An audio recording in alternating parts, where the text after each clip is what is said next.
இன்னும் 50 ஆண்டுகள் கழித்து தமிழக அரசியல் வரலாறு எழுதப்படும் பொழுது 2026 திமுக வீழ்த்தப்பட்டு நம் வெற்றி தலைவர் அவர்களின் தலைமையில் ஆட்சி அமையும். அதற்கு முக்கிய மைல்கல்லாக சேலத்தில் தமிழக வெற்றி கழகம் சார்பில் முதல் கொள்கை விளக்க பொதுக்கூட்டம் நடைபெற்றது என்ற சரித்திரம் எழுதப்படும். ஒரு விஷயம், சாதா திருடனுக்கும் அரசியல் திருடனுக்கும் ஒரு வித்தியாசம் இருக்கு தெரியுமா? சாதா திருடன் வந்து நம்ம பர்ஸ் அடிப்பாங்க, பணத்தை அடிப்பாங்க, செல்போன் அடிப்பாங்க.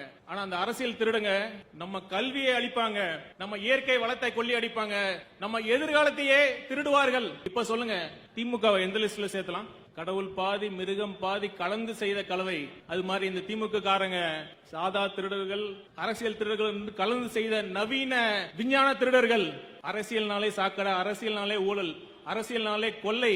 அப்படி இருந்த சூழல்ல அரசியல் என் பொழுதுபோக்கு அல்ல, ஆழமான சமூக வேட்கை, அரசியல் ஒரு புனித சமூக பணி என்ற உன்னத நோக்கத்தோடு இந்த கழகத்தை உருவாக்கி நமக்கெல்லாம் வழி நடத்தி கொண்டிருக்கிறார் நம் வெற்றி தலைவர். தமிழக மக்கள் நல்லா புரிஞ்சுக்கணும், அவர் சம்பாதிக்க அரசியலுக்கு வரல, சம்பாதிச்சு முடிச்சிட்டு தான் அரசியலுக்கு வந்திருக்கார்.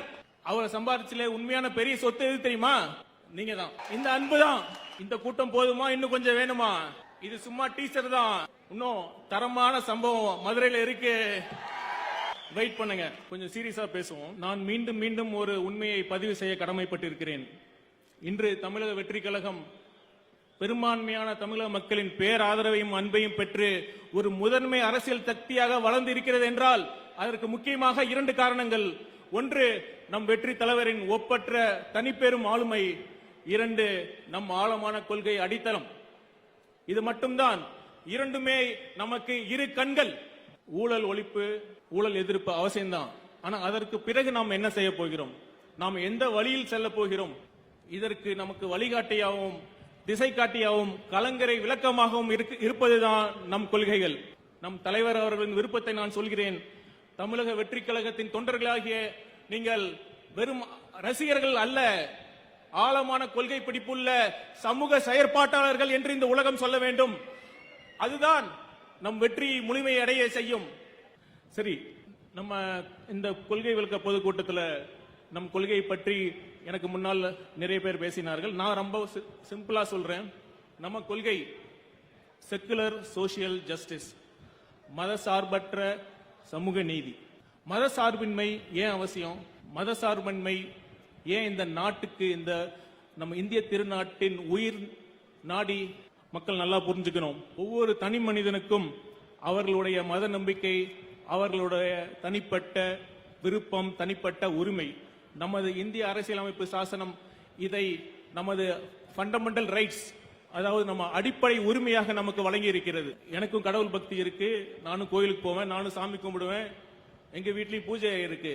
ஆனா நான் வீட்டுக்கு வெளியில வந்துட்டுனா என் அடையாளம் வந்து நான் ஒரு தமிழன், நான் ஒரு இந்தியன், அவ்வளவுதான். இந்த மக்களை பிரிக்கும் இந்த பிளவுவாத மதவாத சக்திகள் நல்லா புரிஞ்சுக்கணும். அது சிறுபான்மையினருக்கு மட்டும் அச்சுறுத்தல் கிடையாது, ஒட்டுமொத்த இந்தியாவுக்குமே பெரிய அச்சுறுத்தல். இதுக்கு எடுத்துக்காட்டு நம்ம வெளியில எங்கேயும் போக தேவையில்லை. ரீசெண்டா அந்த மணிப்பூரை பாருங்க, இன்னும் பத்தி எரியுது. இந்த பிளவுவாத மதவாத அரசியல் இந்த நம்ம கொஞ்சம் கண்ட்ரோல் பண்ணலன்னா, ஒரு லிமிட்டுக்கு மேல போச்சுன்னா நாம நினைச்சாலும் அதை கண்ட்ரோல் பண்ண முடியாது. அதனால அந்த பிளவுவாத மதவாத சக்தியை வந்து முளையிலே கிள்ளி எறிய வேண்டும். பெரியார் மண்ணான இந்த மண் கண்டிப்பாக பாஜக RSS சித்தாந்தத்தை வேரூன்ற விடாது என்று உறுதியாக சொல்கிறோம். அடுத்து சமூக நீதி. சமூக நீதினா சிம்பிளா என்ன? எல்லோருக்கும் சம உரிமை, சம வாய்ப்பு. இப்ப இந்த திராவிட மாடல் அரசு சமூக நீதி அரசுன்னு சொல்றாங்க. இங்க உண்மையிலே சமூக நீதி இருக்கா? சமூக நீதியின் முக்கிய அம்சம் சம வாய்ப்பு. நீங்க சொல்லுங்க, இங்க எல்லாருக்கும் சம வாய்ப்பு இருக்கா? ஒரு அரசு பள்ளியிலும் தனியார் கார்ப்பரேட் பள்ளியிலும் கல்வியின் தரம் ஒரே மாதிரி தான் இருக்கா? ஒரு அரசு மருத்துவமனையிலும் தனியார் கார்ப்பரேட் மருத்துவமனையிலும் மருத்துவத்தின் தரம் ஒரே மாதிரி தான் இருக்கா? முன்னாள் பிரதமர் மன்மோகன் சிங் அவர்கள் உடம்பு சரியில்லாத பொழுது டெல்லியில எய்ம்ஸ் மருத்துவமனைக்கு தான் போனார். அதுவும் சின்ன பிரச்சனைலாம் இல்ல, ரொம்ப சிக்கலான இருதயம் ஆஞ்சியோபிளாஸ்டிஸ் பைபாஸ் சர்ஜரி சொல்றாங்கல்ல, அந்த சர்ஜரிக்கே எய்ம்ஸ் மருத்துவமனைக்கு தான் போனாங்க. இப்ப இருக்கிற திமுக அமைச்சர்கள்லாம் சின்ன தலைவலினால எங்க போறாங்க? உங்களுக்கே அரசு மருத்துவமனை மீதும் அரசு மருத்துவர்கள் மீது நம்பிக்கை இல்லைன்னா சாதாரண மக்களுக்கு எப்படி நம்பிக்கை வரும்? இதுதான் உங்க சமூக நீதியா? இப்ப என்ன சொல்ல வரீங்க?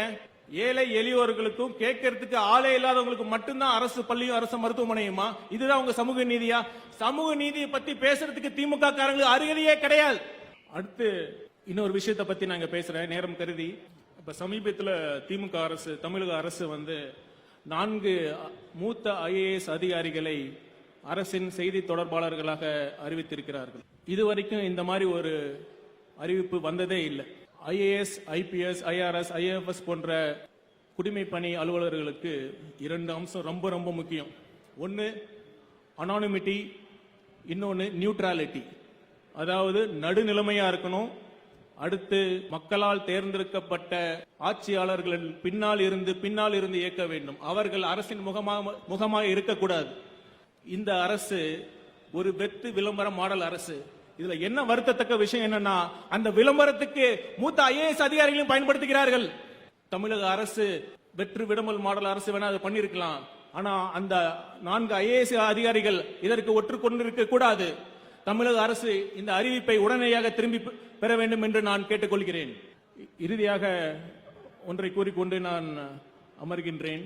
நல்ல தலைவர்களை நாம் தேர்ந்தெடுக்காவிட்டால் மோசமான தலைவர்கள் நம்மை ஆளக்கூடும். அதுதான் நடந்துகிட்டு கொண்டிருக்கிறது. நன்றாக புரிந்து கொள்ளுங்கள். வரலாறு எப்பொழுதும் நமக்கு வாய்ப்பை தருவாது. நூற்றாண்டுக்கு ஒரு முறை ஒரு வாய்ப்பு வரும். அந்த மாதிரி ஒரு வாய்ப்பு 2026 வரப்போகிறது.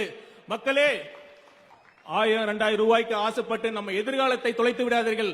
நம்ம குழந்தைகளின் எதிர்காலத்தை நம்ம இழக்கக்கூடாது. நான் பிறந்த மண்ணான சேலத்தில் இருந்து சவால் விடுகிறேன்.